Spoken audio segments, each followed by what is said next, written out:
Bien.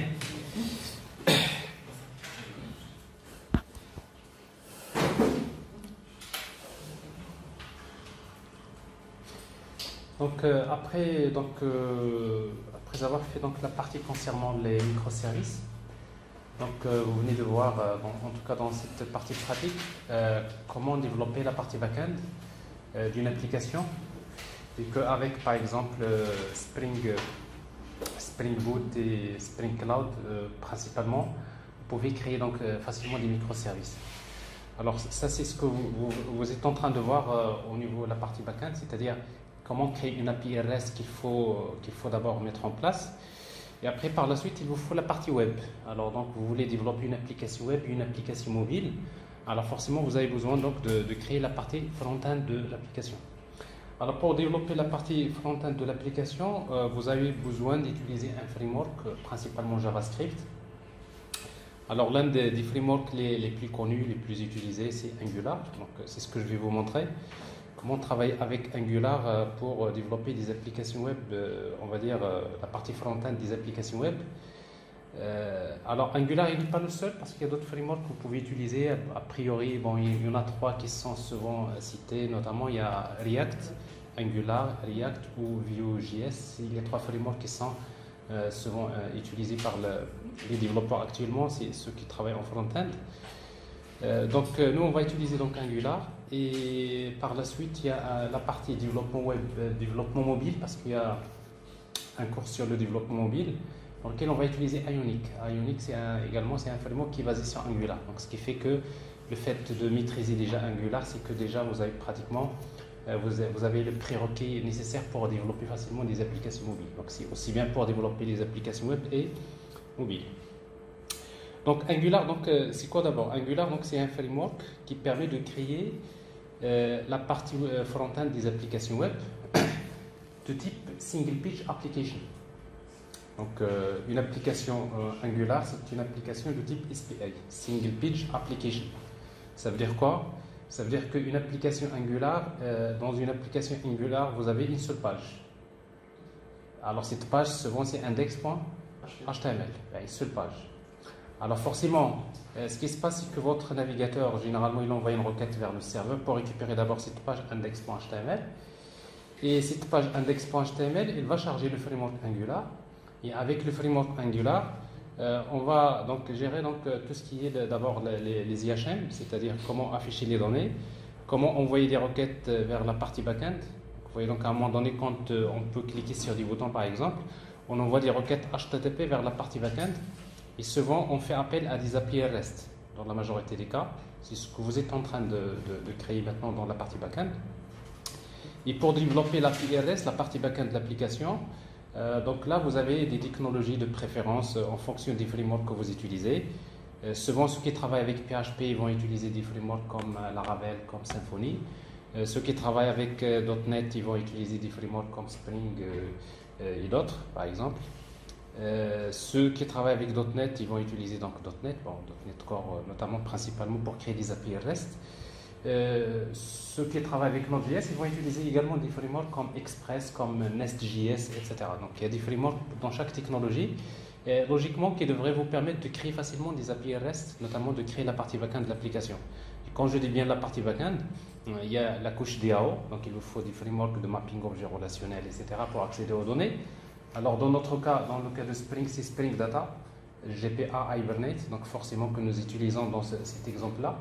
Et vous venez de voir avec Spring Data, pratiquement, la couche DAO c'est presque donné. Donc c'est-à-dire que toutes les opérations de mapping objet relationnel, donc ils sont déjà, si vous voulez, Spring Data offre déjà une implémentation générique qui peut être injectée dans votre application et qui permet de faire les choses facilement. Dans la partie back-end, il y a également le métier. Alors maintenant, ce qui fait la différence, c'est la couche métier, c'est-à-dire il y a des traitements à faire souvent dans le métier de l'application, c'est la couche service. Mais il y a la partie web. Et la partie web, souvent, c'est un web service de type RESTful. C'est ce qu'on appelle une API REST qu'il faut mettre en place.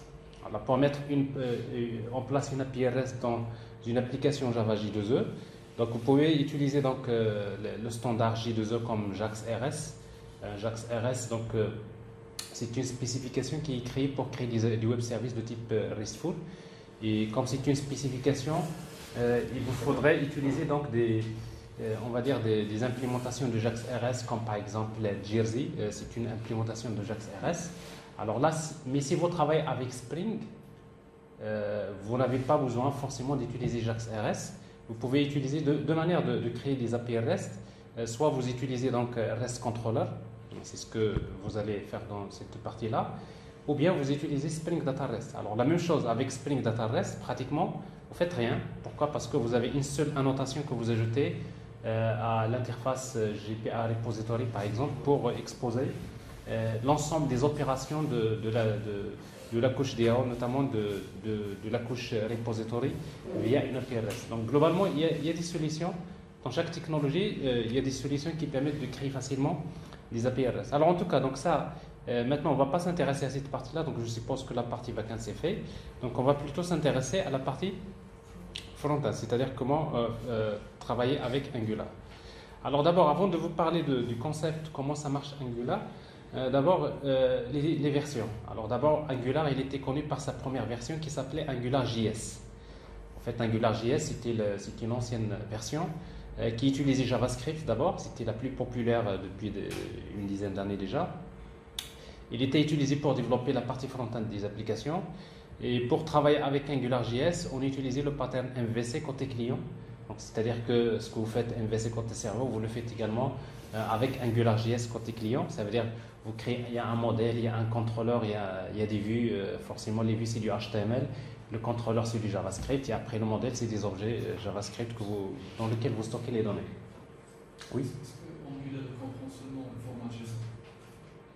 Non, JSON, c'est juste l'un des formats, mais vous pouvez récupérer n'importe quel format de données. Parce que quand vous envoyez une requête vers la partie backend, vous récupérez des données. Alors ces données-là, elles peuvent être des données au format JSON, XML, du texte, vous pouvez avoir des fichiers .csv, bon, vous pouvez avoir des données. Mais souvent, c'est des données formatées, structurées que vous utilisez. Mais également, vous pouvez récupérer un flux de données, etc. Donc,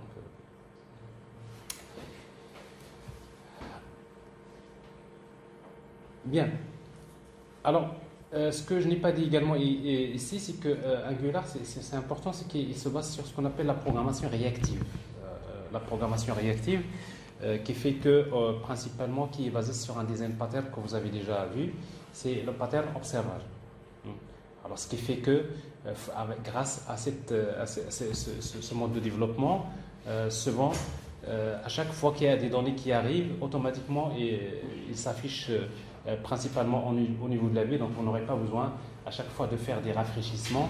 Vous faites juste ce qu'on appelle des subscribes, c'est ce que je vais vous montrer tout à l'heure. Vous faites une souscription sur, par exemple, un composant, et après, dès que la donnée arrive, il va être récupéré et il sera affiché par la suite. Mais ça, c'est un petit détail, donc je vais vous montrer tout à l'heure. Alors, en tout cas, donc la première version AngularJS, d'abord, pour travailler avec AngularJS, vous utilisez du JavaScript, principalement. Et en même temps, c'est des MVC côté client. Et après, à un moment donné, il y a, je crois, 3 ou 4 ans, maintenant, en fait, il y a une autre version de Angular qui est complètement une réécriture complète de AngularJS. C'est tout simplement c'est Angular 2. Donc, on ne va plus l'appeler AngularJS. Alors, pourquoi? Parce qu'à partir de Angular 2, il y a beaucoup de choses qui ont changé dans Angular. Alors, premièrement, au lieu de programmer avec du JavaScript, on va utiliser un langage qui s'appelle TypeScript. Au lieu du JavaScript, c'est TypeScript. Alors, pourquoi? Parce que, vous savez, le problème de JavaScript, c'est que comme c'est un langage relativement dynamique, mais du coup, donc, il n'est pas très bien structuré, ce qui fait qu'avec du JavaScript, si vous voulez créer une grande application, c'est très complexe. Parce qu'avec du JavaScript natif, vous n'avez pas la notion d'interface. Pour faire de l'héritage, c'est assez complexe. Pour déjà l'instanciation, globalement, le mécanisme utilisé dans JavaScript ne permet pas facilement de structurer une grande application. Mais si vous voulez implémenter, par exemple, des design patterns que vous connaissez dans d'autres langages, que vous avez déjà implémentés dans d'autres langages, avec du JavaScript, parfois, ce n'est pas évident si vous n'avez pas beaucoup d'expérience à ce niveau-là. Alors c'est la raison pour laquelle JavaScript est en évolution. Il y a des versions dans JavaScript. Il y a la version de ECMAScript 1, 2, 3, 4, 5, 6. Alors en fait, dans la version ECMAScript 6, les spécifications ont introduit beaucoup de choses dans JavaScript qui font qu'à partir de ECMAScript 6, vous pouvez tout simplement créer des interfaces, vous pouvez créer des classes, vous pouvez implémenter les concepts fondamentaux classiques de l'orienté objet en utilisant ECMAScript 6, c'est-à-dire du JavaScript version 6. Alors avec ça, on peut facilement développer des applications, on peut structurer facilement les applications, on peut réutiliser facilement, c'est-à-dire des choses déjà faites au niveau des applications. Mais le seul problème, c'est que avec ECMAScript 6, tous les navigateurs web ne reconnaissent pas encore le ECMAScript 6, c'est-à-dire qu'en fait c'est une spec, d'accord? Mais pour reconnaître directement du JavaScript ECMAScript 6, si vous voulez, tous les navigateurs web ne le supportent pas encore. Alors c'est la raison pour laquelle, pour ne pas attendre jusqu'à ce que tous les navigateurs reconnaissent ECMAScript 6, il y avait l'idée, donc le développeur du langage C# de Microsoft, il a créé tout simplement ce langage qui s'appelle TypeScript. Il s'est inspiré pratiquement des langages classiques orientés objets comme Java, comme C# principalement. Et après, il a proposé une manière un petit peu d'écrire des applications JavaScript. Alors, en écrivant une application avec TypeScript, qu'est-ce qui va se passer? Vous écrivez l'application avec TypeScript, mais après, ce TypeScript, on va le convertir, on va le compiler ou bien on va le transpiler en JavaScript. C'est-à-dire qu'il y a un compilateur, il y a un transpiler qui va se charger de traduire TypeScript en JavaScript. Et du coup, donc, votre application finale, c'est du JavaScript. Donc, vous n'aurez pas le problème des navigateurs. Alors, tous les navigateurs peuvent lire facilement le contenu de votre application. Donc, ça, c'est la première des choses. C'est qu'à partir de Angular, donc 2, c'est du TypeScript au lieu de JavaScript. C'est important. Deuxièmement, c'est que dans Angular, on a changé. Ce n'est plus du pattern MVC, mais plutôt c'est de la programmation orientée composants web, les web components. Alors, les web components, c'est quelque chose qui avait été introduit à partir de la version 6, à partir de la version 5 de HTML. Dans HTML5, il y a ce qu'on appelle les composants web, les web components. C'est quoi le principe? C'est de créer une page sous forme d'un ensemble de composants. Et un composant, c'est une partie de la page. Chaque élément de la page, généralement, c'est ce qu'on appelle un composant web. Tout simplement, avec Angular, on va se baser sur plutôt ce principe des composants web, que vous allez voir d'ailleurs tout à l'heure, les web components. Alors, c'est pareil pour tous les frameworks JavaScript, que ce soit React, que ce soit Vue.js, tous les frameworks ont basculé vers TypeScript. Tous les frameworks vont utiliser les web components, donc c'est pratiquement cette évolution-là, elle est importante. Donc ce qui fait que l'ancien AngularJS, il n'est plus d'actualité. Alors sauf que si vous êtes dans un projet qui est déjà développé avec AngularJS, forcément vous serez obligé parfois de revenir sur AngularJS pour voir comment ça marche. C'est pas compliqué. Bon, si jamais c'est le cas, dans les cours que j'ai présentés dans la chaîne vidéo, il y a beaucoup d'exemples avec AngularJS et ça vous permet un petit peu de comprendre comment travailler avec. Mais en tout cas, donc ça c'est le principe. Donc Angular 2, mais après les versions se succèdent assez rapidement. On est passé de la version 2 directement vers la version 4. Alors en fait la version 3 n'a jamais existé parce qu'il y avait beaucoup de complications dans la structure de la version, il a été abandonné. Donc il y a la version 4, ensuite la version 5, ensuite la version 6, la version 7 et récemment c'est la version 8. C'est-à-dire chaque 4 mois, chaque 5 mois il y a des versions. Mais si vous prenez la version 2 jusqu'à la version 8 actuelle, qui va sortir bientôt, qui est déjà sortie, tout simplement c'est quoi la différence?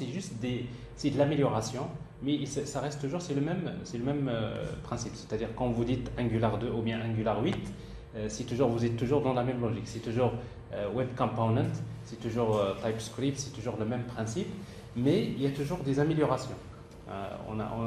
On améliore plutôt beaucoup les performances des outils. On change parfois de quelques éléments qui sont dépréciés vers d'autres qu'il faut adopter, etc. Donc voilà, la différence entre les différentes versions. Donc ce que je disais tout à l'heure, donc TypeScript, c'est d'abord c'est le langage que vous allez utiliser pour écrire votre application Angular. Mais une fois que vous écrivez du TypeScript, il va être transpilé en JavaScript. Alors TypeScript, donc c'est un langage structuré, orienté objet, etc. Ça veut dire que vous pouvez déclarer les types de données, vous pouvez créer des interfaces, implémenter plusieurs interfaces, etc. Donc vous pouvez soi-disant facilement retrouver les concepts classiques que vous retrouvez dans les langages comme Java, comme C#. Vous allez également trouver quelque chose qui ressemble aux annotations, quelque chose qui est très important dans le développement. Une autre chose que je n'ai pas dit qui est très importante, c'est que en fait Angular, il a en fait la réputation donc la réputation de Angular, elle est liée principalement au principe de l'inversion de contrôle et de l'injection des dépendances. C'est-à-dire depuis la version AngularJS, donc il a pratiquement utilisé le même mécanisme utilisé dans par exemple Spring Boot et Backend pour faire le principe de l'inversion de contrôle et de l'injection des dépendances. Donc je vous rappelle que le concept c'est quoi? C'est que permettre aux développeurs de se concentrer sur l'essentiel des codes, alors que tout ce qui est technique, tout ce qui est les aspects techniques, il peut les injecter facilement dans votre application, soit via des annotations, soit via des mécanismes de l'injection des dépendances que vous pouvez voir tout à l'heure. Donc que ce soit donc AngularJS ou bien Angular, on est toujours dans la logique le principe de l'inversion de contrôle et de l'injection des dépendances. Alors, donc pour travailler avec Angular, principalement, donc vous avez besoin d'installer un certain nombre d'outils. On va dire le premier que vous devrez avoir dans votre machine, c'est Node.js. Alors en fait, Node.js, c'est pratiquement tous les développeurs front-end, souvent mobile, web, etc. utilisent donc cet outil-là. Donc ça, c'est le premier outil à installer. Alors une fois que Node.js est installé dans votre machine, vous avez également besoin d'installer l'outil Git. Alors Git, c'est un outil pratiquement qui est très utilisé, donc pratiquement pour gérer les versions de vos projets, etc. Donc ça, c'est également un outil qui est très utile à installer dans votre machine. Et une fois que vous installez en tout cas Node.js, vous pouvez installer d'abord Angular CLI. Angular CLI, c'est Command Line Interface. Donc c'est pratiquement l'ensemble des outils qui vont vous permettre de créer facilement des applications Angular. Alors pour cela, vous utilisez donc NPM. Bon, NPM, c'est Node Package Manager de Node.js. Ça veut dire quand vous installez Node.js, vous devrez avoir NPM install -g, c'est-à-dire global. On va l'installer d'une manière globale et on va installer Angular CLI. Alors qu'est-ce qui va se passer? Donc il va se connecter à Internet, il va télécharger Angular CLI, il va l'installer d'une manière globale dans votre machine. Une fois que vous installez Angular CLI, vous disposez d'une commande qui s'appelle ng. Alors ng, c'est Angular. Avec cet outil-là ng, donc on va pouvoir faire beaucoup de choses. D'abord, créer un projet Angular, c'est utiliser la commande ng new, le nom du projet. Par exemple ici, first app, le nom du projet que je vais créer. Alors qu'est-ce qui se passe avec ng new? Donc il va créer un dossier qui s'appelle first app, dans lequel, et après il va se connecter vers un repository Git, il va télécharger un modèle de projet qui est déjà prédéfini, Angular, qui contient beaucoup de fichiers que je vais vous montrer tout à l'heure. Mais en même temps, il va installer les dépendances. Alors toutes les librairies qu'il faut, donc il va les télécharger. Donc ce qui fait que à ce stade-là, vous avez toujours besoin de la connexion Internet. Alors une fois que vous avez créé le projet, la première des choses que vous allez faire, tester le projet. Alors pour tester le projet, il y a des outils qu'il faut utiliser principalement, notamment ng-serve. Donc la commande ng-serve permet de démarrer un serveur local. D'abord, serve, qu'est-ce qu'il fait? Il fait d'abord ce qu'on appelle un build. Il construit le projet. Ça veut dire quoi? Il va parcourir tous les fichiers de votre projet, il va compiler, transpiler de TypeScript vers JavaScript, il vérifie la syntaxe, est-ce qu'il n'y a pas des choses qui manquent, etc. Mais à la fin, il vous génère donc l'application. Mais l'application qui va être générée au final, c'est quoi? C'est index.html, c'est des trucs JavaScript et des fichiers CSS. Parce qu'en fait, une application Angular, comme je le disais, c'est une application de type single page application. Donc l'opération de build va faire c'est-à-dire cette opération-là. Mais et quand vous faites serve, il fait build, mais en même temps, il va démarrer un serveur local sur le port 4200. Donc ça veut dire que si vous tapez directement sur votre navigateur HTTP localhost 4200, vous allez voir la page index.html de votre application qui va s'afficher. Et dans un premier temps, cette page, il vous affiche un composant web. C'est le web component principal qui est App Component que vous voyez ici. Je vais revenir tout à l'heure sur ça. Alors maintenant, une fois que vous avez fait ça, donc je répète, pour démarrer, c'est installer Node.js, npm install Angular CLI, ngnew, vous créez le projet, et après ngserve, c'est pour tester le projet. Ça, c'est la première des choses que vous allez faire. Et après, maintenant, pour éditer votre projet, ben, il vous faut un éditeur, un IDE de votre préférence. Alors, pour ceux qui travaillent, les IDE, on va dire les plus professionnels, qui d'ailleurs qui demandent une licence pour les entreprises, il y a WebStorm. WebStorm, en fait, JetBrains, si vous voulez, c'est un éditeur qui a créé beaucoup en fait, toute une série de logiciels, parmi lesquels il y a WebStorm, c'est pour le développement web, hein, front-end. IntelliJ, c'est pour développer des applications Java. Hein. Il y a PHPStorm pour les développeurs PHP, PyCharm pour Python. Ça veut dire que vous avez toute une série. Mais il se trouve que tous ces IDE-là de JetBrains, ils ont le même moteur, soi-disant, même pour ceux qui travaillent avec Android Studio pour développer des applications mobiles Android, parce que Android Studio lui-même, il est basé sur IntelliJ. Donc, ce qui fait que il y a toute une série d'outils que vous pouvez utiliser pour éditer facilement votre projet Angular. Dans notre cas, on va rester sur IntelliJ parce que on développe la partie back-end avec c'est du Java, la partie front-end c'est du Angular. Donc, il vaudrait mieux donc utiliser un même IDE. Autrement, si vous cherchez un IDE qui est gratuit, qui a, on va dire, moins d'assistance, soi-disant, par rapport à WebStorm, parce que quand vous les comparez, donc il y a une grande différence. Et les outils JetBrains apportent beaucoup d'assistance, c'est-à-dire c'est beaucoup plus rapide de développer avec ces outils-là que Visual Studio. Mais Visual Studio Code, c'est un IDE qui est également très bien fait et qui est très utilisé par les développeurs qui veulent souvent rester dans la partie front-end et qui ne veulent pas forcément acheter une licence, etc. Donc, c'est un outil qui est très, très utilisé. Sinon, si vous restez dans Eclipse, vous pouvez chercher à installer des plugins sur Eclipse qui font la même chose, mais vous ne trouverez pas quelque chose d'assez intéressant à ce niveau-là, donc il vaudrait mieux ne pas chercher à le faire. Si vous êtes un adepte de Eclipse, vous travaillez avec Eclipse côté back-end, vous laissez Eclipse pour la partie back-end, mais pour la partie front-end, il vaudrait mieux utiliser un autre IDE différent. À moins si vous avez beaucoup d'expérience dans l'écriture du code JavaScript et que vous connaissez par cœur les syntaxes, vous avez appris par cœur tous les trucs JavaScript, alors vous pouvez utiliser un simple IDE, Atoms, Sublime Text, etc. Donc vous avez plein d'outils, bloc-notes. Hein, si vous souhaitez rester beaucoup de temps à corriger vos erreurs vous-même, vous pouvez faire ça, il n'y a pas de souci. Alors, tout à l'heure, nous avons créé un projet First App, NG First App, New First App. Alors, qu'est-ce qui va se passer? Bon, il va vous créer un projet. Un projet First App, c'est un dossier. Alors, ce dossier-là, donc ce projet-là, il a une structure. Alors, qu'est-ce qu'il y a dans ce projet? Alors, d'abord, le premier fichier qui va être chargé dans ce projet le plus important pour nous, c'est index.html. C'est celui que vous voyez là. Index.html. Alors, si vous regardez le code source de index.html, il n'y a rien de spécial. Ce fichier-là, vous n'aurez jamais besoin de le changer. Donc, ça, c'est un document qui est généré. C'est le même qui va être utilisé dans tous vos projets. Vous voyez, qu'est-ce qu'il y a en particulier? Rien de spécial. C'est une simple page HTML. La seule chose de particulière, c'est quoi? C'est que dans body, vous avez une balise qui s'appelle approot.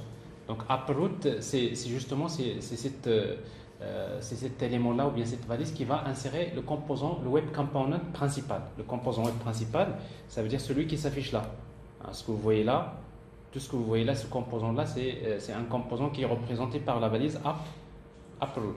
Donc, le premier composant qui s'affiche dans la page, c'est ce qu'on appelle le root component. C'est le composant racine. Alors, souvent, le approot ou bien le composant racine, il représente, c'est la page template de votre application. dans laquelle vous trouverez les barres de menu, vous trouverez tout ce qu'il faut. Mais tout le reste de l'application, c'est des composants séparés. Alors, c'est ce qu'on va voir tout à l'heure. Donc, vous avez d'abord un index.html. Vous remarquez également que dans index.html, si vous cherchez dans le code, vous n'allez pas trouver des links vers CSS ou bien des links vers JavaScript. Alors, vous n'avez pas besoin de le faire ici. Pourquoi? Parce que quand vous utilisez ng-build ou bien ng-serve, il l'ajoute automatiquement. Ça veut dire que si vous regardez index.html qui est affiché dans le navigateur, si vous regardez le code source, vous allez trouver la même chose ici, mais vous trouverez des links vers du CSS, du JavaScript. Donc ça, il le fait automatiquement. Donc ça veut dire que vous n'aurez pas besoin, si vous voulez par exemple ajouter Bootstrap dans votre application, vous n'avez pas besoin de l'ajouter directement ici. Il y a d'autres moyens qui permettent à Angular de l'ajouter lui-même au moment de la compilation. Donc tout ça, ce que je vais vous montrer. Alors ça, c'est index.html. Alors maintenant, pour comprendre le fonctionnement, donc index.html, quand il est chargé par le navigateur, il va charger un fichier qui s'appelle main.js.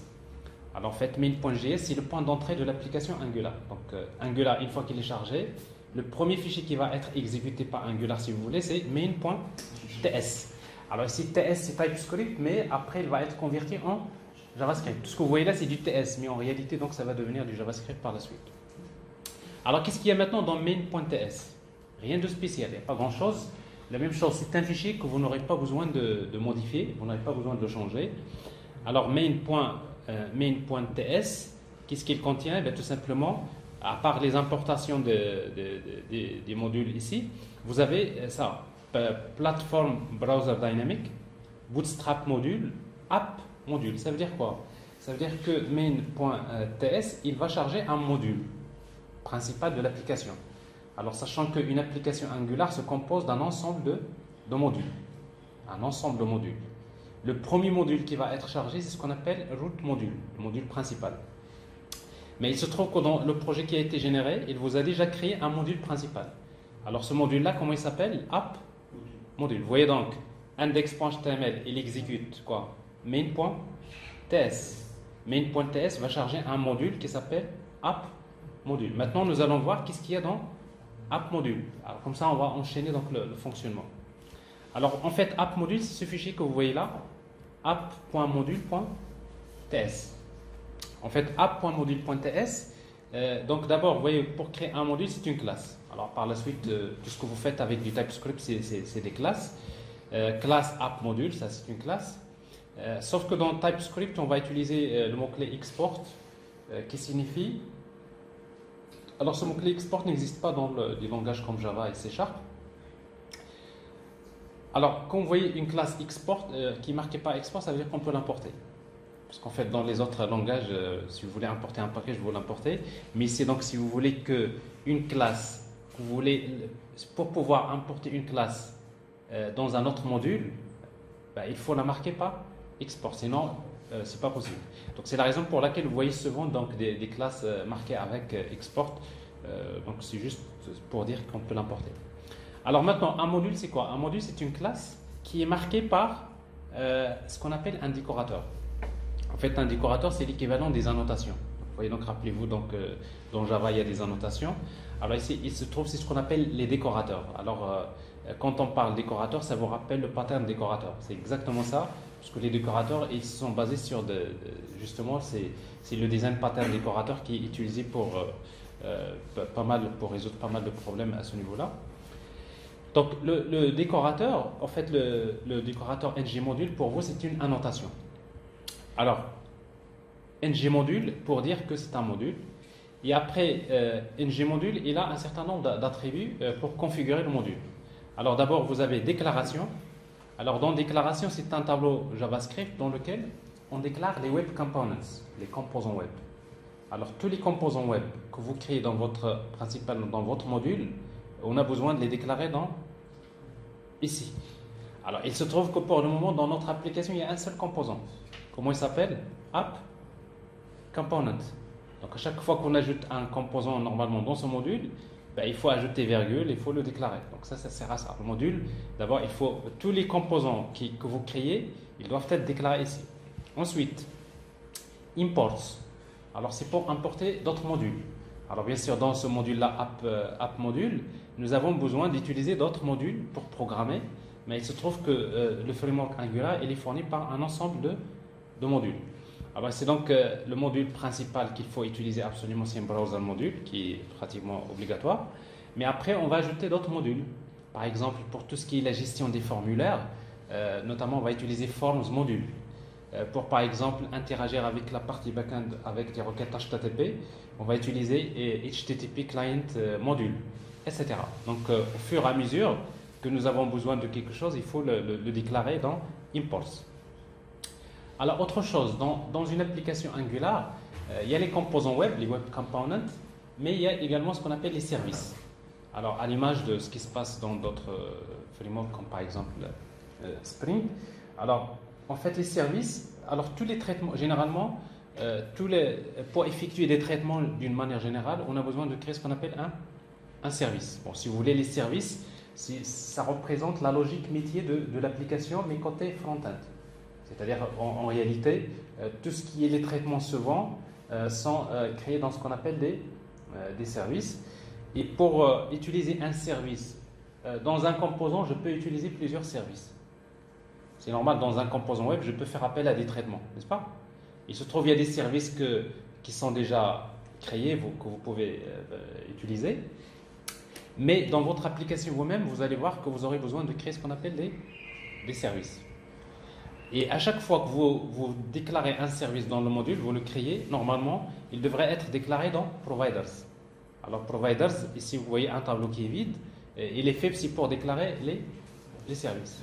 Alors on va voir tout à l'heure ce que c'est les services, mais il faut juste noter que l'utilisation d'un service dans un composant se fait via le principe de l'injection des dépendances. On est toujours dans la même logique. Avec Spring, c'est des auto-wire, des trucs comme ça pour injecter. On va voir ici la même chose dans un composant, comment injecter un service dans un composant. C'est un mécanisme important. Et après, dans le module principal, dans le module app module, vous trouverez Bootstrap. Alors, fait dans Bootstrap, qu'est-ce qu'on va bootstrapper? C'est-à-dire que le module, rappelez-vous, index.html, qu'est-ce qu'il démarre? Main.ts. Main.ts va charger app module. Et maintenant, app module, qu'est-ce qu'il va charger? Il va afficher app component. Quel est le composant? Parce qu'en fait, une page, généralement, il est chargé sous forme d'un ensemble de composants qui sont organisés d'une manière hiérarchique. Mais il se trouve que le premier composant qui va être chargé, qui s'appelle root component, généralement c'est celui qui est déclaré dans Bootstrap. Donc c'est ce qu'on appelle root component. C'est pour déclarer le composant racine de la hiérarchie des composants qui vont afficher vos pages. Alors ça, je reviendrai tout à l'heure sur les composants.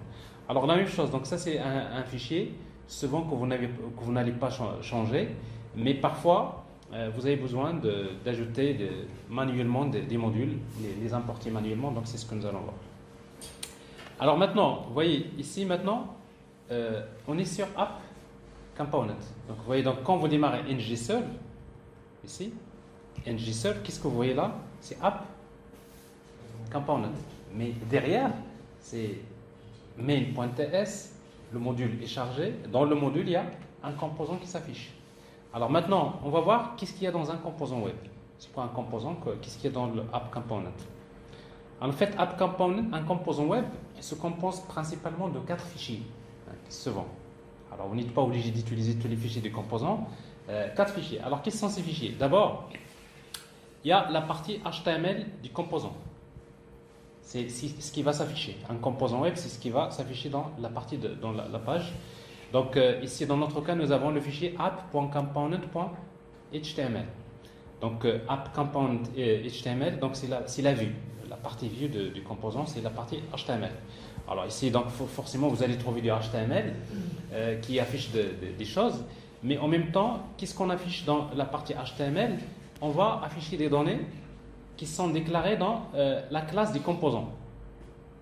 Alors en fait, si vous voulez, Angular, il utilise le pattern MVVM, Model View Model.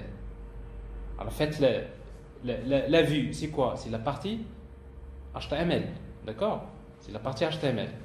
Et le modèle, c'est l'objet qui contient les données qui vont être affichées dans la partie HTML. Alors, toutes les données qui s'affichent dans la partie HTML, ils sont stockés dans le modèle, n'est-ce pas? Et quand il y a un événement qui se produit dans la partie view, on fait appel à une fonction qui se trouve dans le modèle. Ça veut dire qu'en réalité, ici dans le modèle, il va également jouer le rôle de contrôleur, parce qu'on n'est pas dans MVC, on est dans MVVM, n'est-ce pas? Et le lien entre la vue, entre les données qui s'affichent dans la vue et ceux qui sont déclarés dans le modèle ou bien la classe des composants, se fait via ce qu'on appelle le data binding. Donc je vais vous l'expliquer tout à l'heure.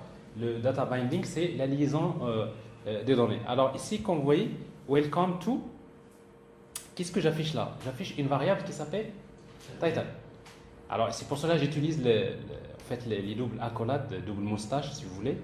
Ici, donc ça c'est ce qu'on appelle string interpolation. String interpolation, ça veut dire je veux afficher la valeur d'une variable, mais cette variable, elle est déclarée où? Ben, elle est déclarée dans la classe du composant.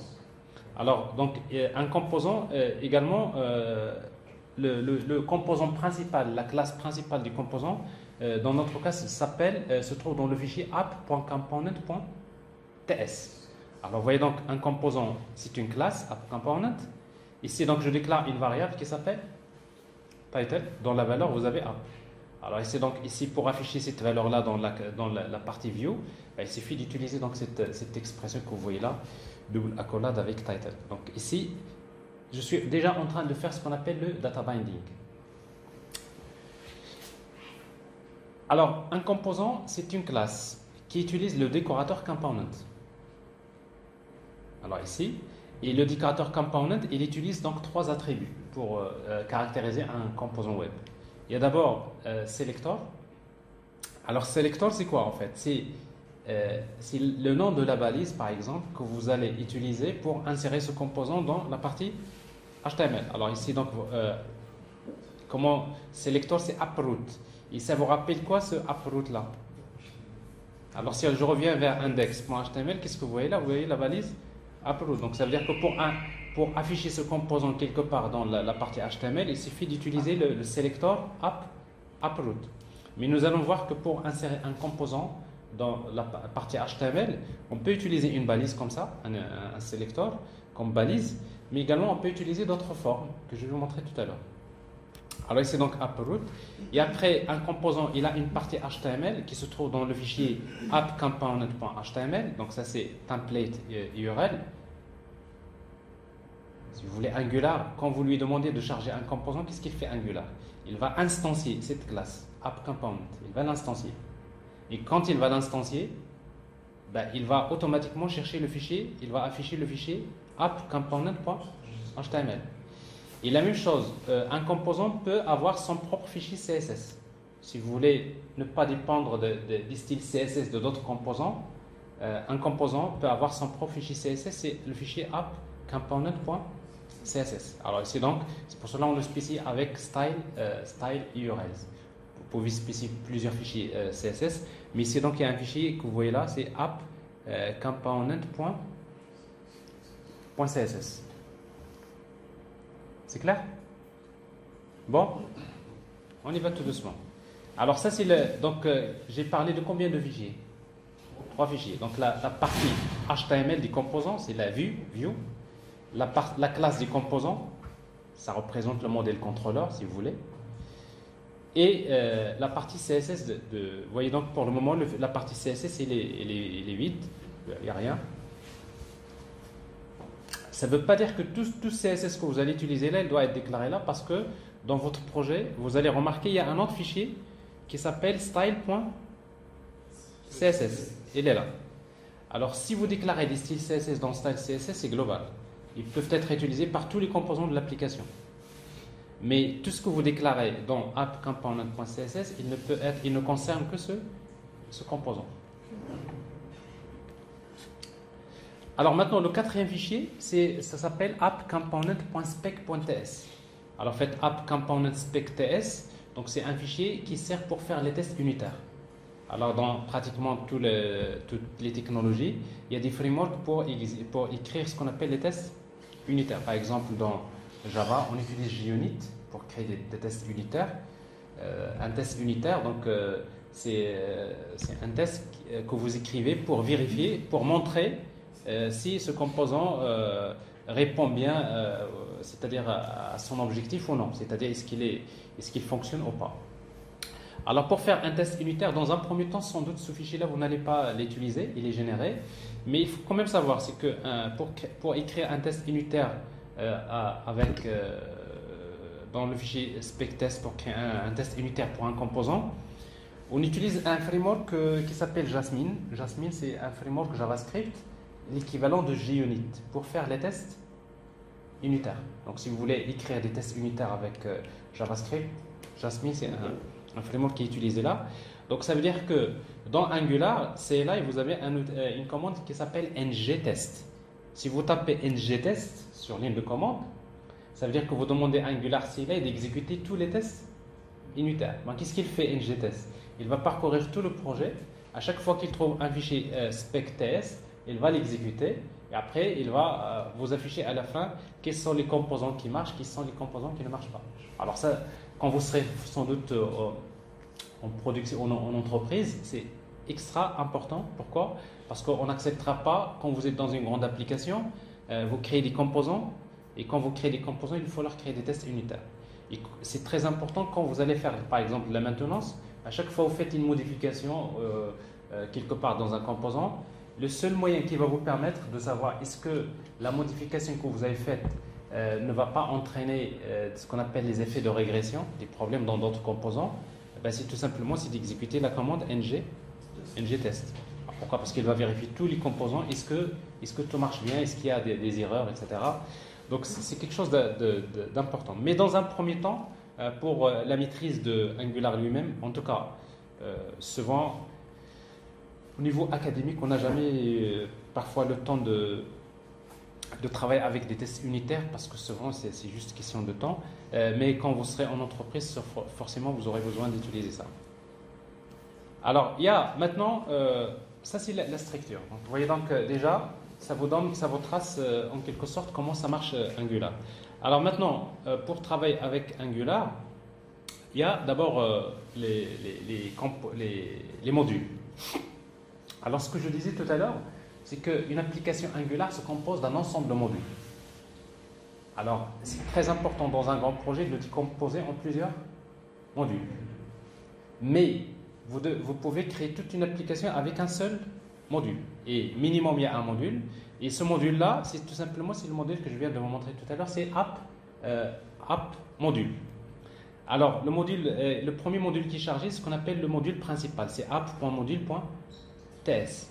Et dans un module, quand un module est chargé, il contient quoi? Il peut contenir des composants. C'est-à-dire, dans un module, on a un ensemble de composants. Et c'est quoi un composant? C'est une partie de la page qui va s'afficher. Parce que je vous rappelle que dans Angular, il y a une seule page qui s'appelle index.html. Mais tout ce qui s'affiche dans index.html, c'est ce qu'on appelle des web components.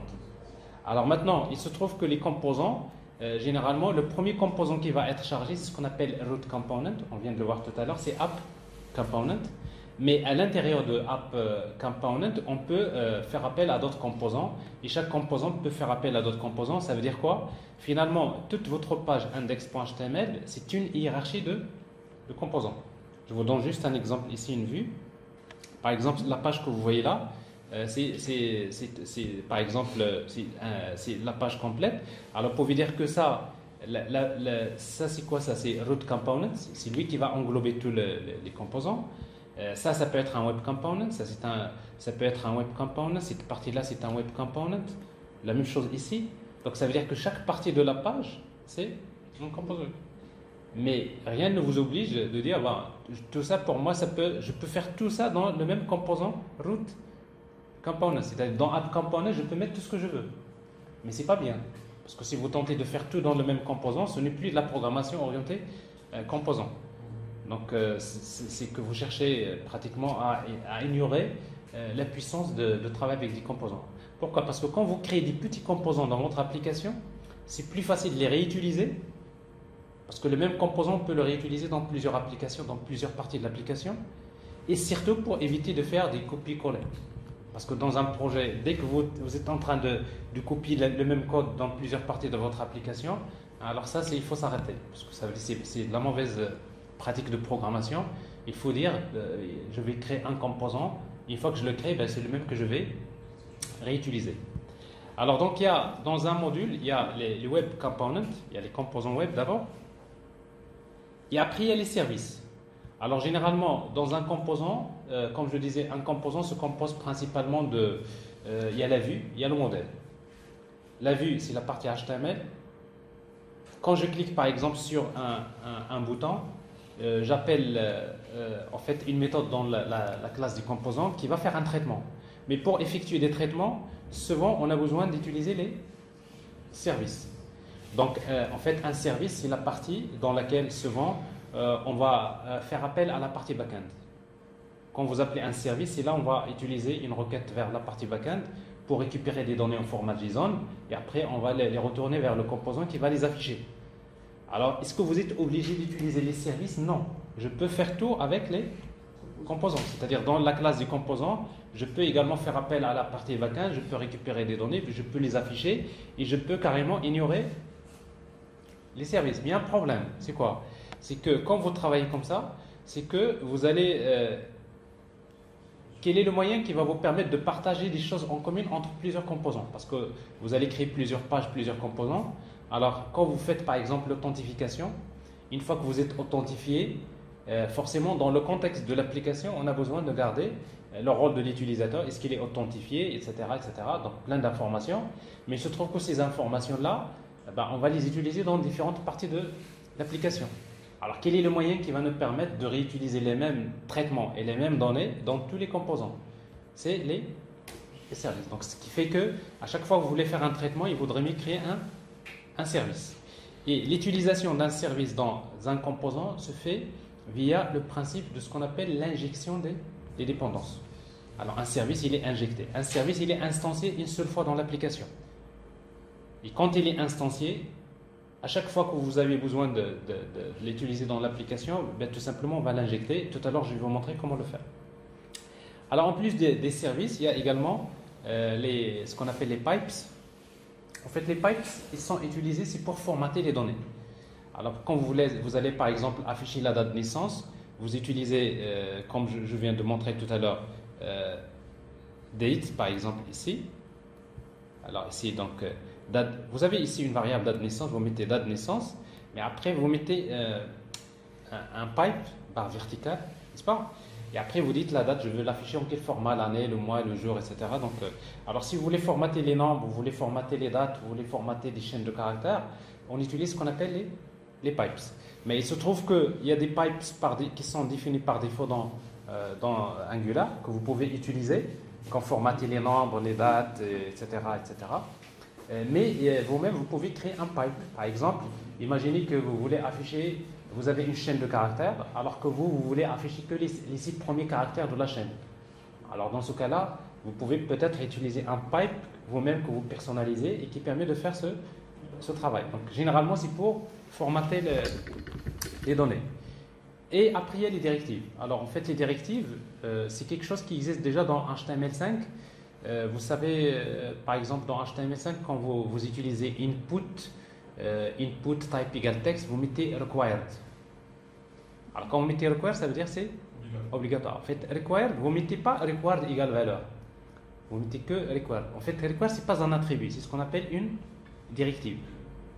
Donc la même chose, il y a des directives, mais vous-même, vous pouvez ajouter d'autres directives. Ça veut dire que quand vous utilisez du HTML, parfois vous utilisez quand vous utilisez un truc dans HTML5, vous mettez balise, attribut égale valeur. Attribut égale valeur, mais après vous mettez également directive. Donc sans mettre des valeurs, en fait une directive, il va servir à donner une information au moteur plutôt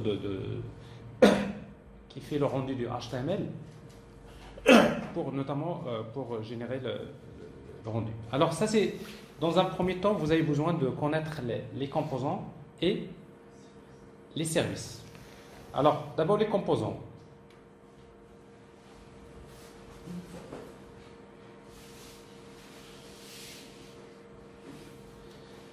Alors, les composants, comme je disais, donc les composants, ce sont les éléments principaux d'une application Angular. Parce que si on utilise Angular, c'est pour la partie front. C'est-à-dire, on va afficher des choses. Alors, si vous utilisez Angular et vous n'affichez rien, c'est que vous êtes trompé du front. C'est-à-dire, si vous utilisez Angular, c'est pour cette partie front-end. Donc, il dit que quand vous allez afficher, tout ce qui s'affiche dans une application, c'est des composants. Donc, c'est la partie la plus importante de Angular, c'est les web components. Alors, comme je disais, un composant web, ça représente une partie de la page.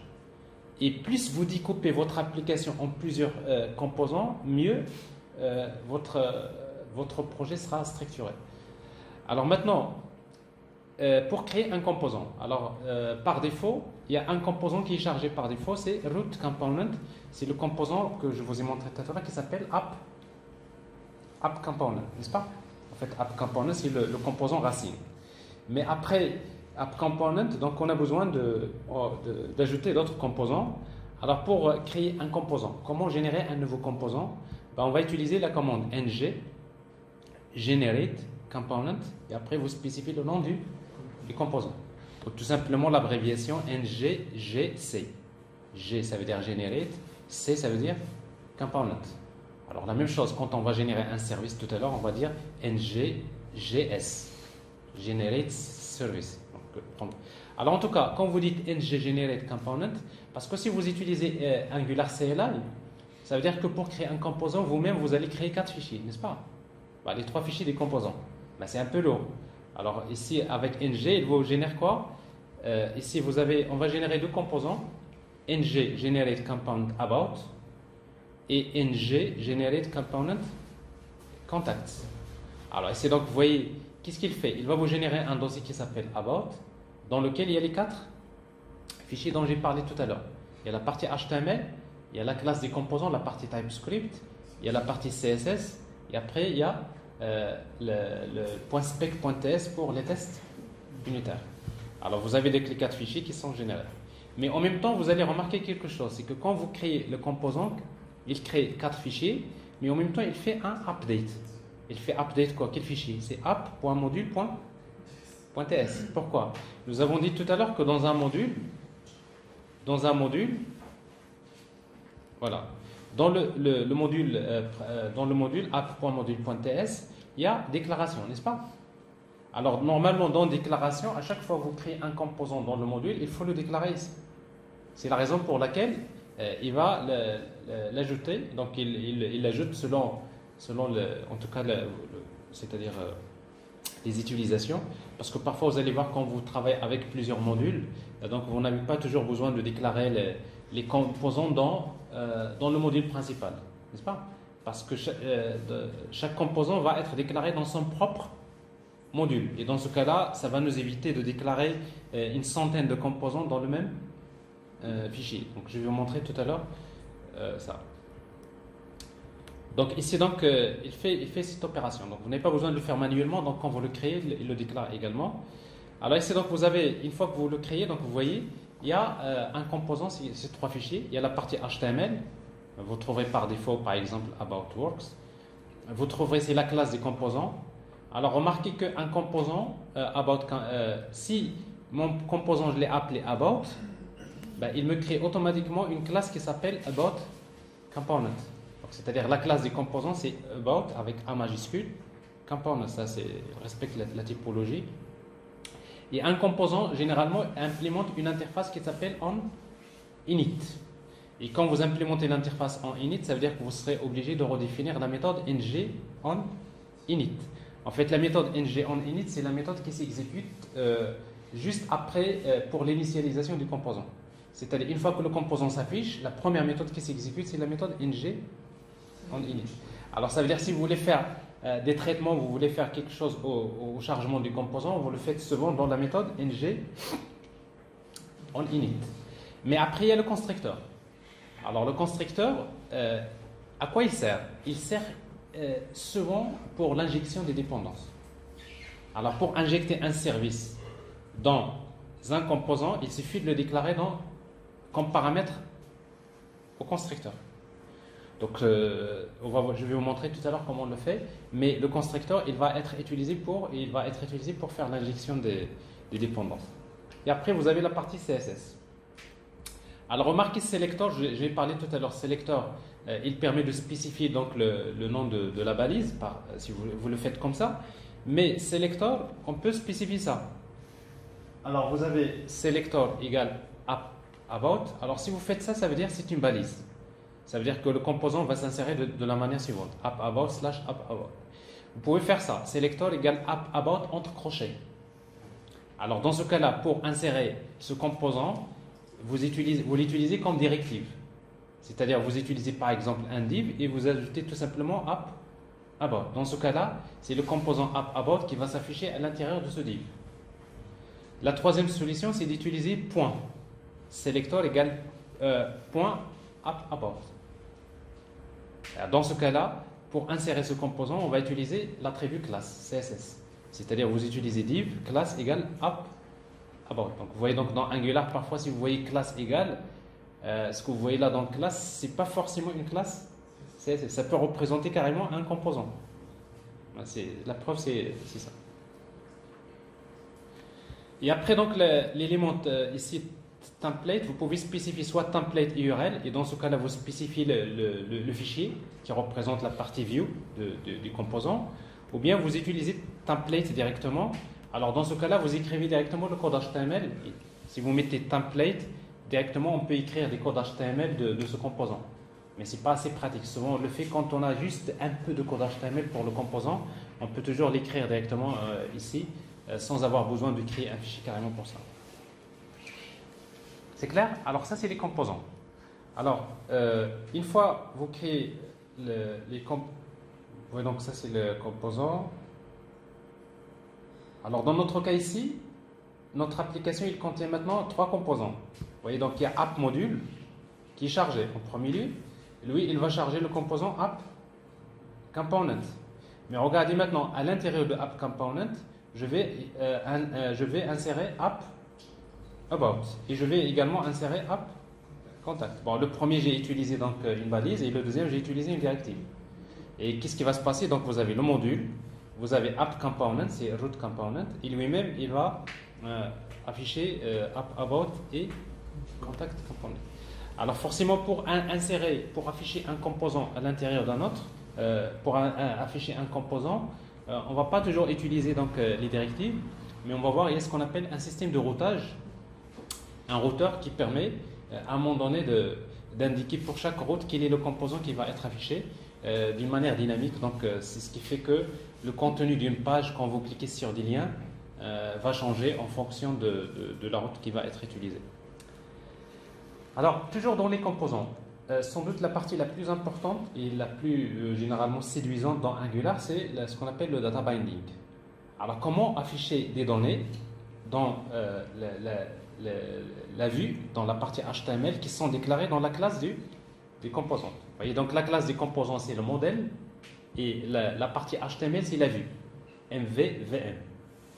Alors, le lien entre les données se fait via ce qu'on appelle le principe de data binding. Alors, pour faire le data binding, on peut le faire dans un sens, c'est-à-dire dans le sens classe vers la partie HTML, ou l'inverse, de la partie HTML vers composant, ou dans les deux sens, ce qu'on appelle two-way binding.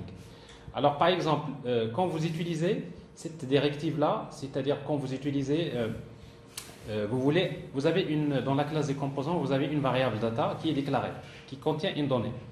Vous voulez afficher cette valeur dans la partie HTML. Qu'est-ce que vous utilisez? Vous utilisez ce qu'on appelle string interpolation. Alors string interpolation, ça veut dire que vous affichez tout simplement la valeur d'une variable qui est déclarée dans la classe des composants. Alors, quand vous utilisez string interpolation, vous êtes en train d'utiliser un data binding dans un seul sens. Ça veut dire quoi? Il suffit de changer la valeur de la variable data, automatiquement il va s'afficher. Donc on n'aura plus besoin de faire des rafraîchissements, des trucs comme ça qu'on fait d'habitude dans les applications. Alors donc ça, c'est le principe de la programmation réactive. C'est-à-dire quoi? Quand vous utilisez la directive string interpolation, c'est que vous êtes en train de faire ce qu'on appelle une souscription, un subscribe. vers quoi? Vers une variable. C'est un pattern observer que vous êtes en train d'utiliser.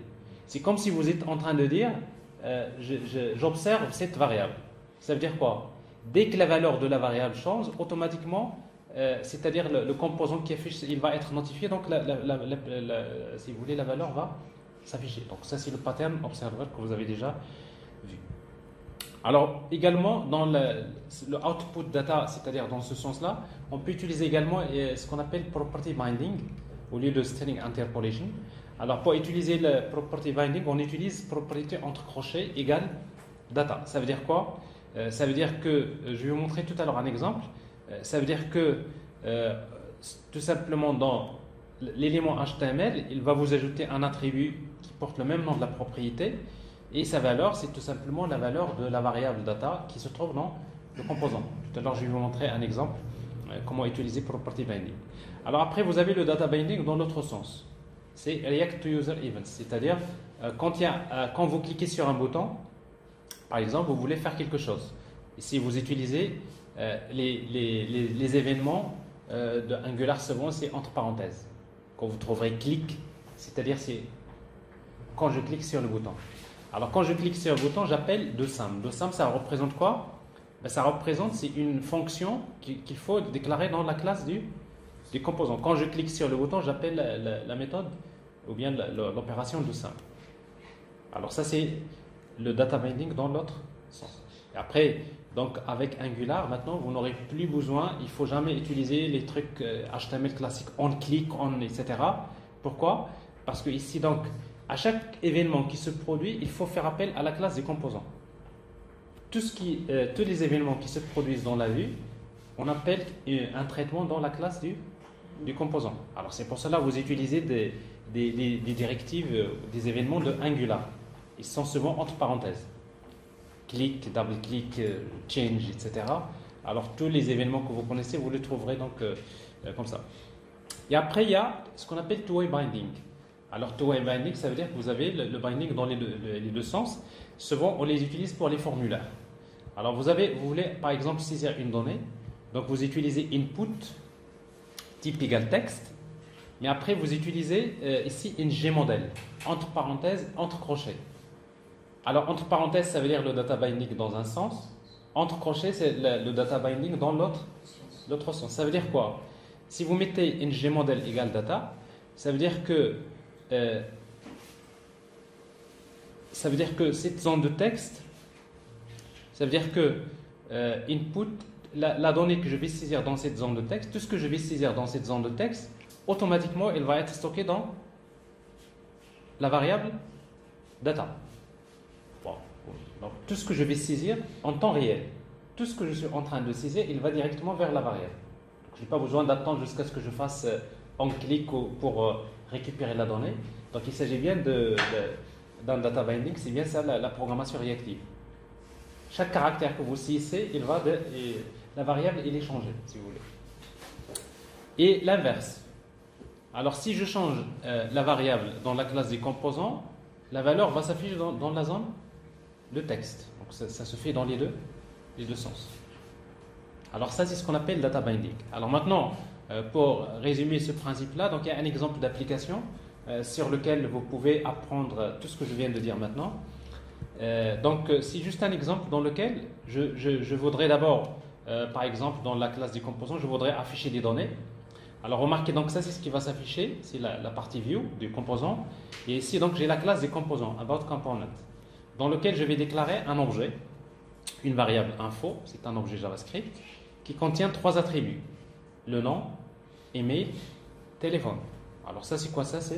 C'est juste une variable, c'est un objet JavaScript. Vous savez que dans JavaScript, on n'a pas besoin d'utiliser new pour créer un objet. Quand vous ouvrez l'accolade attribut valeur, c'est un objet JavaScript, c'est ce qu'on appelle le format JSON. C'est JavaScript Object Notation. Donc ça veut dire que info, c'est quoi? C'est un objet qui se compose de combien d'attributs? 3 attributs. Le nom, l'email, téléphone. Alors pour afficher donc les données comme ça, voilà ce que je vais faire dans la partie HTML. Donc je vais utiliser UL, LI, nom, Et pour afficher maintenant, donc je vais utiliser, donc c'est info point nom. Donc j'affiche ici le nom. Info email, info téléphone. Alors c'est quoi ça? C'est string interpolation. Ça veut dire que dès que je change les données ici, automatiquement elles vont s'afficher là. C'est clair? Alors maintenant, dans l'exemple, vous avez également une zone de texte. Alors une zone de texte dans laquelle je vais saisir un commentaire. Et tout ce que je vais saisir dans ce commentaire, il va être stocké directement dans la variable message de l'objet comment. Alors pour moi, comment c'est quoi? C'est un objet qui contient deux attributs. Il y a le ID et le message. Et tout ce que je vais saisir là, je vais le lier directement à cette variable. Et si je change cette variable-là, il va s'afficher ici. Donc ça veut dire que je vais utiliser ici two-way binding. Alors pour faire ce two-way binding, ben, je vais utiliser ici input, type égale texte, et vous voyez c'est ng model. Alors sauf que pour utiliser ng model, pour faire le two-way binding, vous avez besoin de déclarer d'importer un module qui s'appelle forms module. Forms module. Ça c'est un module, si vous ne l'avez pas, vous ne pouvez pas faire ça. Donc c'est non, je veux dire que si vous mettez ng model dans votre code et vous démarrez l'application, le compilateur, quand il va compiler, il vous dit que ng model ne connaît pas. Donc ça veut dire que c'est quoi le réflexe? Vous allez vers le fichier app.module.ts et dans import vous ajoutez forms module. Donc ici donc c'est le two-way binding que vous voyez ici. Alors ici donc ng model c'est quoi? C'est comment.message. Alors après j'ai un bouton. Alors dans ce bouton là, je voudrais que ce bouton là soit, je peux l'activer ou bien le désactiver en fonction d'une variable ici qui s'appelle new comment. C'est-à-dire pour moi, si new comment égale à false, il va être activé. S'il est égal à true, il va être désactivé. Donc ça veut dire que je vais faire ce qu'on a, cette fois-ci je vais utiliser property binding. Comment? Vous voyez le bouton. Ici vous avez property binding disabled. Alors disabled c'est un attribut HTML, n'est-ce pas? Mais quand vous mettez entre crochets, ça veut dire quoi? Ça veut dire que c'est-à-dire disabled égale à quoi? Je vais le lier à la valeur de la variable new comment. Ça veut dire que si la new comment égale à true, donc automatiquement disabled va plutôt le bouton va être désactivé. Normalement je devrais faire l'inverse. S'il est égal à false, il va être activé, n'est-ce pas? Alors si tout simplement vous avez un bouton, si vous voulez l'activer ou bien le désactiver, vous utilisez tout simplement cette variable new comment, soit true soit false. Alors ça c'est ce qu'on appelle property binding. Quand vous trouverez attribut entre crochets égale valeur, c'est ce qu'on appelle property binding, c'est-à-dire vous êtes en train de lier une propriété à une valeur qui est déclarée dans la classe du composant. C'est bon? Alors ensuite, maintenant je voudrais utiliser React to Events, c'est-à-dire quand je clique sur le bouton Add Comment, je voudrais faire appel à une fonction qui s'appelle Add Comment, qui se trouve dans la classe des composants. Alors pour cela, je vais utiliser click. Ici, click Add Comment. Alors moi, qu'est-ce que je fais? Add Comment, qu'est-ce que je vais faire? D'abord, tout ce que je vais saisir là, il se trouve dans le message. Et en même temps, je vais prendre le message, je vais l'ajouter à une liste. J'ai ici un tableau qui s'appelle Comments. Tout ce que je vais saisir, je vais l'ajouter à cette liste. Et après, je vais faire une boucle, ici, pour afficher le contenu de cette liste. La même chose ici, donc je vais faire un data binding. Ça veut dire quoi? Il suffit d'ajouter un élément dans comment, automatiquement il va s'afficher. Si je le supprime de la liste comments, il va être supprimé. Donc c'est le principe de la programmation réactive. Alors pour faire ça, donc je vais utiliser donc voilà add comment. Et qu'est-ce que j'ai dans add comment? Ben, je vais juste faire un test. Je vais d'abord vérifier si le message n'est pas vide. Parce que quand je ne saisis rien, donc je ne vais rien faire. Donc je vais faire if this.comment.message est différent d'une chaîne vide. Dans ce cas-là, je vais utiliser this.comment.date. Je vais ajouter à ce commentaire, je vais lui ajouter la date. C'est quoi la date? C'est new date, c'est-à-dire c'est la date système. This.comments maintenant, comments, c'est la liste. Point push, je vais ajouter. Le push avec JavaScript, c'est ajouter, c'est add. Ajouter un élément au tableau. Qu'est-ce que je vais ajouter? Je vais ajouter un objet dans le tableau. Cet objet-là, il a deux attributs. Le premier, c'est la date. C'est quoi? C'est la date du commentaire. Et le message, c'est quoi? C'est le message que j'ai saisi. Il est donc ici, à chaque fois que j'ajoute, donc j'ai des messages qui vont s'ajouter dans le tableau. Maintenant, qu'est-ce qui me reste? Il me faut juste utiliser une boucle pour parcourir le tableau et l'afficher. Alors pour cela, on va utiliser donc UL, LI, c'est une liste, LI. Et après, je vais faire une boucle. Alors pour utiliser la boucle, je vais utiliser ngFor avec une étoile avant. Ça, c'est l'attribut Angular. Alors ngFor, je vais utiliser let C of comments. Alors pour chaque C de la liste comments. Alors comments, donc vous voyez donc c'est le tableau. Pour chaque élément C, qu'est-ce que je vais faire? Je vais afficher C.date et C.message. Alors donc le problème est réglé. Donc moi, donc tout ce que je fais, j'ajoute là et automatiquement il va être affiché. Donc vous voyez également ça c'est un data binding. Ça veut dire quoi? Ça veut dire que la liste que je suis en train d'afficher, les données de la liste, ils se trouvent dans comments. Et après par la suite il y a d'autres choses, notamment ici il y a un test. Souvent on a besoin de faire des tests. Par exemple ici, quand est-ce que je vais afficher cette liste? Je vais l'afficher uniquement quand il y a des commentaires. Quand il n'y a aucun commentaire, je vais afficher la liste est vide. Alors comment je vais faire ça? Je peux le faire d'une manière suivante. ngIf comments.length est supérieur à 0. C'est-à-dire si le nombre de commentaires est supérieur à 0, dans ce cas-là, qu'est-ce que je fais? Je fais ça, j'affiche la liste. Sinon, point, virgule, else. Else, je fais appel à ce qu'on appelle plutôt un ng template. J'ai ici no comments. Alors c'est quoi no comments que vous voyez là? Regardez en bas, tout en bas, j'ai un élément Angular qui s'appelle ng template. Dans le ID, quand vous mettez dièse, ça veut dire ID. Dièse égale quoi? C'est no comments. Ça veut dire quoi finalement? Ça veut dire que si comments.length n'est pas supérieur à 0, automatiquement celui-là va s'afficher. Mais quand il est supérieur à 0, c'est celui-là qui va s'afficher. Et après ici, donc, vous avez la liste des commentaires et vide. Bon, cet exemple-là, il est suffisant pour comprendre le mécanisme, déjà comprendre les web components, et vous comprenez le data binding. D'accord? Alors maintenant, sauf que pour améliorer le design de ça, on va ajouter un Bootstrap. Alors si vous voulez travailler avec Bootstrap dans un Angular, il faut l'installer d'abord. Alors pour installer pratiquement chaque dépendance, vous utilisez npm install. Alors c'est donc je vais utiliser Bootstrap. Dans Bootstrap, il y a la version 3 et la version 4. Il y a une grande différence entre les versions. Ici donc pour travailler avec la version 3, donc vous utilisez @3. Donc c'est-à-dire je vais installer la version 3. Alors qu'est-ce qu'il fait npm install? Il va se connecter à internet, il va chercher Bootstrap, il va le télécharger et après ce dossier-là Bootstrap, il va le mettre où? Alors toutes les dépendances de votre projet se trouvent dans le dossier Node module. En fait, un projet Angular, c'est un projet Node.js. Et dans un projet Node.js, qu'est-ce que vous avez? Un projet Node.js, c'est un projet dont toutes les dépendances se trouvent dans Node. Toutes les librairies que vous utilisez là, si vous ouvrez ce dossier, vous allez trouver plein de dépendances.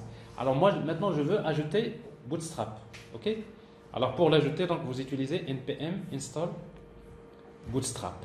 Et après, l'option --save, ça veut dire quoi? Ça veut dire que...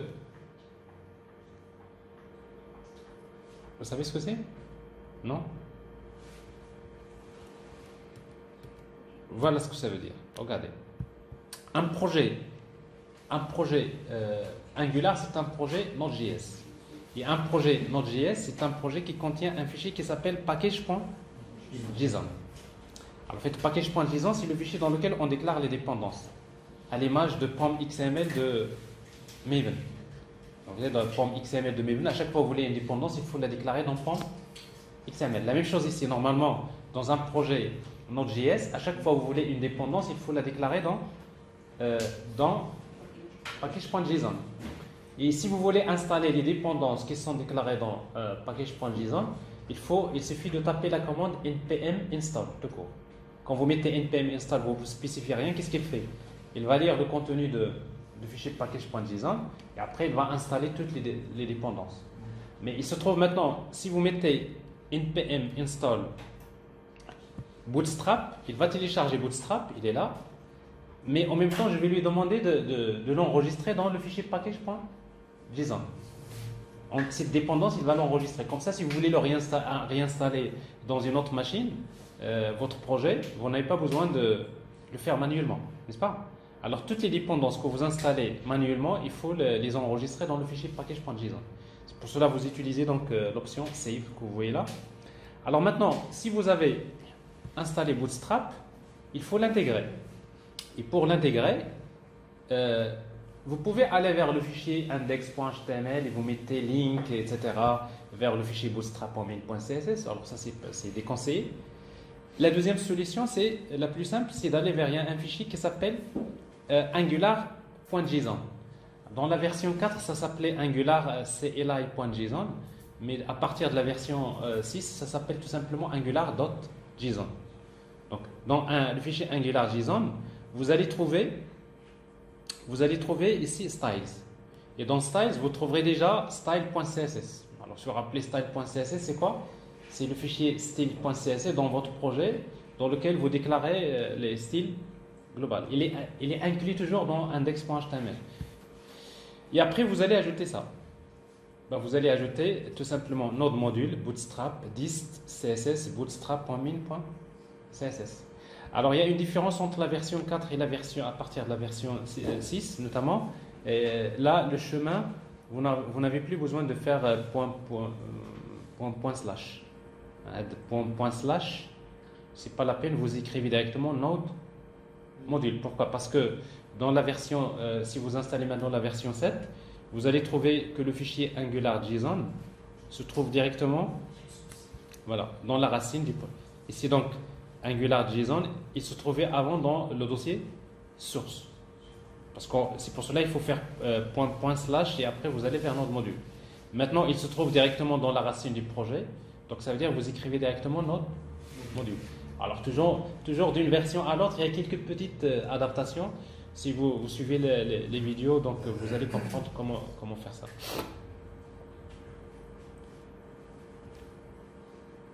Voilà, une fois que vous ajoutez donc Bootstrap ici, il faut redémarrer votre projet avec ngserve, parce que quand vous mettez ngserve, c'est à ce moment-là qu'il va lire le fichier angular.json. Et après, vous ajoutez les styles Bootstrap, panel primary, etc. Donc tous les styles. Et ici, donc, vous avez les différences. Vous soignez les styles de. Tout ça, c'est juste pour la partie design. C'est clair? Alors, ça, c'est les composants. Oui. On ne peut pas la faire dans le dossier CSS, dans script.css. Si. C'est-à-dire, si vous voulez même créer vos propres styles CSS, vous le faites. Mais sauf que généralement, si vous voulez retaper tous les styles CSS de votre template, etc., vous allez perdre votre temps. Mais souvent, vous utilisez soit Bootstrap, soit Angular Materials. Souvent, c'est les frameworks CSS qui sont utilisés pour design, pour tout ce qui est le design de votre projet. Alors ici, donc, je vous montre comment on travaille avec Bootstrap parce qu'il y a beaucoup de développeurs qui l'utilisent. Même s'il y a Angular Materials qui fournit avec qui peut être fourni avec c'est-à-dire avec Bootstrap sous forme de dépendance, mais avec plutôt Angular. Mais ceux qui travaillent avec, même dans plutôt Bootstrap 3, ceux qui ont l'habitude de travailler avec Bootstrap 3, ils n'ont pas trop envie de changer vers la version 4 parce que dans la version 4, il y a encore beaucoup de changements Ben, illico, donc, c'est pour cela, donc, si vous voulez rester dans la version 3, vous installez la version 3 et c'est tranquille. Mais sinon, vous pouvez, si vous mettez rien, vous ne mettez pas 3, il va vous installer la dernière version. Mais quand vous tapez vos styles, si vous suivez les vidéos que je vous donne, vous allez voir que ça ne marche pas. Et après, vous allez vous poser la question pourquoi ça ne marche pas, parce que tout simplement, ce n'est plus les mêmes styles que vous allez utiliser. Voilà, alors maintenant, juste avant de terminer, parce que je vais vous donner donc une idée sur les services d'abord et comment utiliser HTTP Client Module, et après on va laisser que la partie pratique pour l'après-midi. Alors d'abord les services. Comme je disais, un service c'est quoi? Ben, tout simplement c'est un composant dans lequel on peut stocker les données qui vont être partagées par tous les composants de l'application. Alors je disais tout à l'heure un exemple, par exemple, quand vous faites l'authentification, une fois qu'on est authentifié, on a besoin de garder dans le service le rôle de l'utilisateur et les droits d'accès, etc., dont il dispose, comme ça on peut les réutiliser. Mais également, on va stocker des traitements. Alors un service, on va mettre des méthodes qui vont effectuer des traitements. Et souvent, l'utilisation d'un service, pour utiliser un service, on a besoin de l'injecter dans un composant. Alors ici donc pour un composant, quand il y a un événement qui se trouve sur le composant, souvent on fait appel à un service pour effectuer un traitement. Mais un service également peut utiliser un autre service, c'est-à-dire on peut toujours injecter un service dans un autre service. Alors quand vous utilisez un service dans un composant ou bien dans un service, c'est ce qu'on appelle l'injection de dépendance. Qu'est-ce qui se passe? C'est que le service il est instancié. Le service il est instancié. Si la première fois vous utilisez un service, il va être instancié. Et quand il est instancié, il va le garder dans ce qu'on appelle l'injecteur. C'est-à-dire c'est une liste comme Spring. C'est le compte Spring, tous les objets qu'il crée, il les met dans son contexte. D'accord? Pour Angular, c'est ce qu'on appelle l'injecteur. L'injecteur, c'est la liste des services qui vont être injectés dans l'application. Et à chaque fois que vous injectez le même service, donc il ne va pas l'instancier à chaque fois. Donc le service, il est instancié une seule fois. Donc ça c'est important. Alors pour créer un service, normalement, vous avez besoin de créer une classe, par exemple ici une classe exemple service, et vous utilisez la notation ou bien le décorateur injectable. Injectable, c'est pour dire que on peut l'injecter. Parce que créer un service, pour l'utiliser, il faut faire l'injection de dépendance. Donc un service doit être absolument marqué par injectable, parce que tout ce qui n'est pas décoré par injectable, on ne peut pas l'injecter, on ne peut pas faire l'injection des dépendances. Alors, et après, qu'est-ce qu'il y a dans le service? Vous avez un constructeur, la même chose. Un constructeur, c'est pour injecter d'autres services si vous en aurez besoin. Et vous avez des méthodes. Par exemple, ici, vous avez la méthode saveData, la méthode getData, donc c'est des méthodes. Alors, dans la classe des composants, alors regardez maintenant comment faire l'injection d'un service dans un composant. J'ai ici la classe ExampleComponent. Alors dans ExampleComponent, j'ai le constructeur, n'est-ce pas? Et dans le constructeur, pour utiliser un service, pour l'injecter, il suffit de déclarer le service comme paramètre du constructeur. Mais il doit être précédé par soit private ou bien public. Alors quand vous mettez private exemple service de type exemple service, c'est quoi ça? C'est l'injection des dépendances. Ça revient exactement à ce que vous faites dans Spring. Si vous déclarez un attribut et vous mettez auto-wired, c'est la même chose. Ça veut dire que vous dites à Angular, quand tu vas créer une instance de example component, injecte-moi une instance de ce service. Et le fait d'utiliser ici private, ça veut dire quoi? Ça veut dire que example service, ça devient un attribut privé de cette classe. Donc ça veut dire que vous pouvez le faire autrement, comme avec Spring. Qu'est-ce qu'on fait dans Java? Qu'est-ce qu'on fait? Il faut d'abord déclarer un attribut private exemple service, un attribut. Et dans le constructeur, vous recevez un paramètre de type exemple service, mais ici, qu'est-ce que vous mettez? Vous mettez 10.exemple service égale exemple service. Alors ça, c'est l'abréviation. Si vous mettez private, c'est automatiquement ça. C'est comme si vous faites à l'intérieur du constructeur 10.attribut égale valeur, n'est-ce pas? Alors si vous voulez, dans TypeScript, ils ont ajouté ça pour éviter, parce qu'en fait souvent on se pose la question dans des langages, Vous déclarez 5 attributs et vous déclarez dans le constructeur 5 attributs. Après, vous mettez 10 points ça égale à ça, 10 points ça égale à ça, n'est-ce pas? Ce que vous faites. Mais après, vous dites, est-ce qu'il n'y a pas un moyen de ne pas écrire ça plusieurs fois? Ben, avec TypeScript, il suffit de déclarer un paramètre et vous le déclarez privé ou public. Et quand vous ajoutez private pour le paramètre, ça veut dire qu'il devient un attribut. Hein. Donc, parce que si vous mettez ni private ni public, c'est un paramètre de constructeur, mais ce n'est pas un attribut. Mais le fait d'ajouter private ou bien public, c'est-à-dire qu'il devient un attribut de la classe, un membre. Et après, vous voyez, donc, une fois qu'il est injecté, dans le composant, vous avez par exemple la méthode onSave. Quand vous cliquez par exemple sur un bouton, j'appelle onSave, qu'est-ce qu'il va faire onSave? Il appelle 10 points, vous voyez, donc il devient un attribut. 10 points exemple service point save data. 10 points, ça j'appelle les méthodes du service. Alors ça c'est un exemple d'injection des dépendances, exemple. Alors comme je disais tout à l'heure, un service une fois qu'il est utilisé, il se trouve dans ce qu'on appelle l'injecteur. Et à chaque fois qu'on a besoin dans le composant, il suffit de l'injecter. Alors quoi d'autre? Ça, je le disais tout à l'heure, normalement, une fois que vous déclarez un service, vous le créez, normalement le service, il devrait être déclaré dans le module. Où? Dans la partie providers. Alors dans providers, il faut déclarer le service. À moins, si vous avez dans votre service ça. Alors d'ailleurs, vous allez le remarquer quand vous créez un service. Ici, j'ai un exemple de service ici. Service. Moi, si vous avez, quand vous créez un service, vous trouvez injectable, provide in root. Alors si vous trouvez provide in root, vous n'avez pas besoin de le déclarer dans le module. C'est-à-dire que automatiquement, le service il va se retrouver dans le contexte, plutôt dans le scope root. C'est-à-dire, vous pouvez l'injecter dans n'importe quel composant. Vous n'avez pas besoin de le déclarer.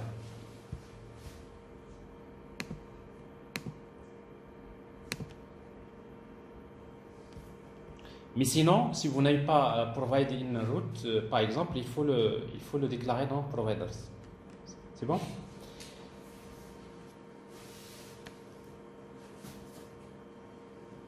Alors, pour le système de routage et navigation, parce que c'est également important. Alors maintenant, vous avez une application Angular, c'est une application de type Single Page Application. Single Page Application. Ça veut dire que vous avez index.html. Mais quand vous avez une page index.html, regardez, ici par exemple, vous avez des boutons, vous avez des liens, des menus, n'est-ce pas? Moi, ce que je veux, quand je clique par exemple sur le bouton About, je voudrais afficher ici le composant About, Component. Quand je clique sur Contact, je voudrais afficher Contact Component. C'est-à-dire que quand l'utilisateur réagit, le contenu de la page change, n'est-ce pas? Alors, sans qu'on change de page dans la même page. Alors, comment maintenant désigner quel est le composant qui va s'afficher? C'est en utilisant ce qu'on appelle un système de routage. Alors, comment utiliser ce système de routage? Le principe est très simple. Alors, pour utiliser le retour de Angular, il suffit donc de créer, par exemple, dans le module app module, par exemple, le module principal, vous déclarez des routes. Alors, pour déclarer des routes, vous mettez, par exemple, app route de type routes, c'est les routes, c'est un tableau.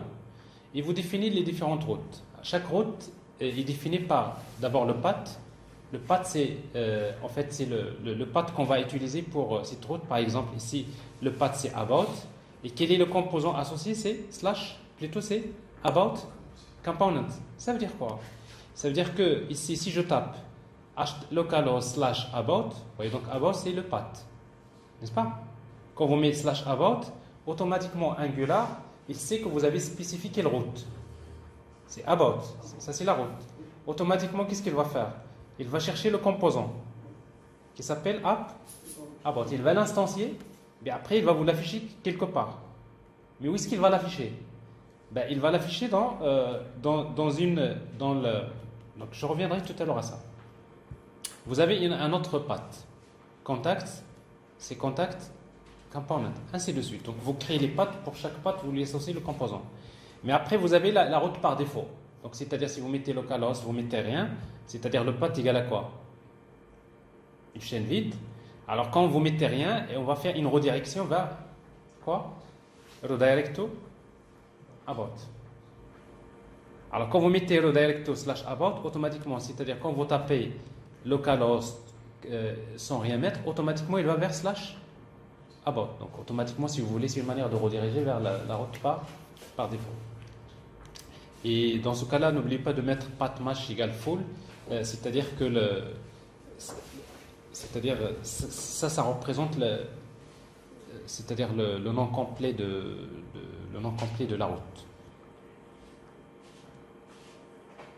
C'est bon?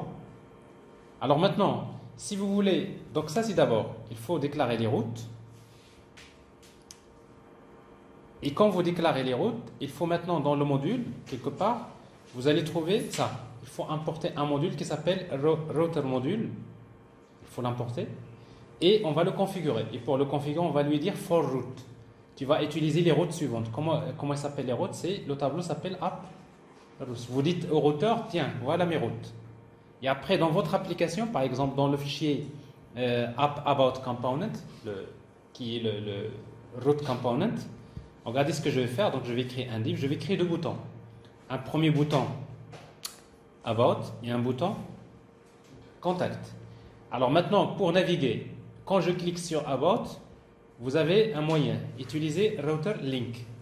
Et vous mettez directement la route.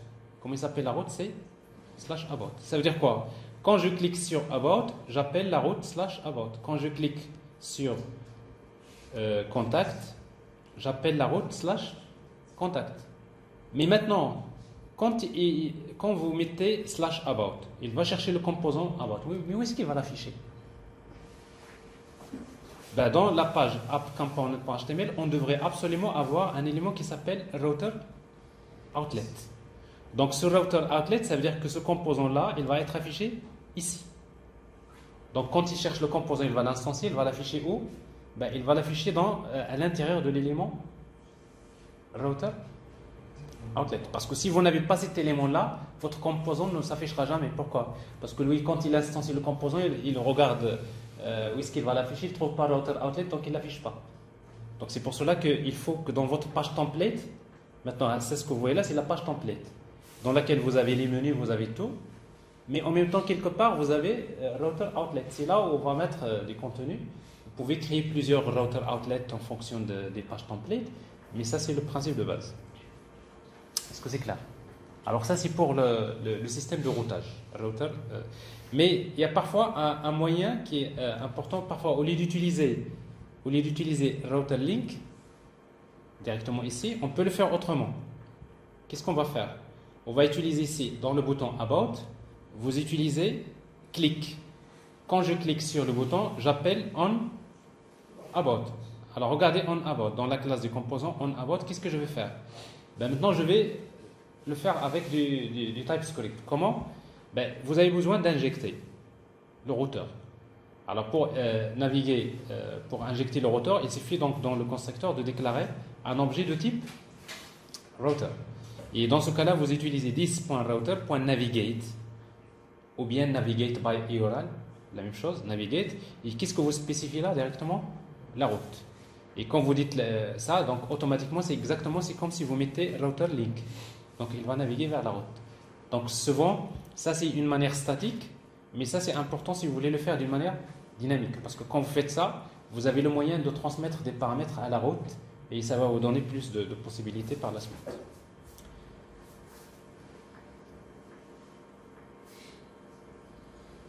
Et souvent quand vous générez un projet, d'ailleurs quand vous générez un projet Angular, vous allez remarquer dans la version 7, quand vous créez un projet Angular, automatiquement, il vous génère un fichier qui s'appelle app routine module.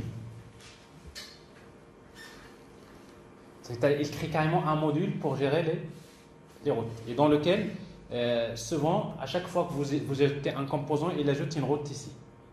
Mais après, c'est à vous de manager tout ça. N'est-ce pas? Bon, ça, c'est un fichier que vous allez voir par la suite, si vous voulez. Bon, le dernier point qui reste, et ça, c'est vraiment le dernier point, parce que je sais que J'ai profité du fait que les travaux se sont arrêtés. Mais comme ça, donc je termine mon cours, je suis tranquille, et après tout ce qui reste, c'est la partie pratique. Même si on a ceux qui sont déjà fatigués, donc il n'y a pas de problème.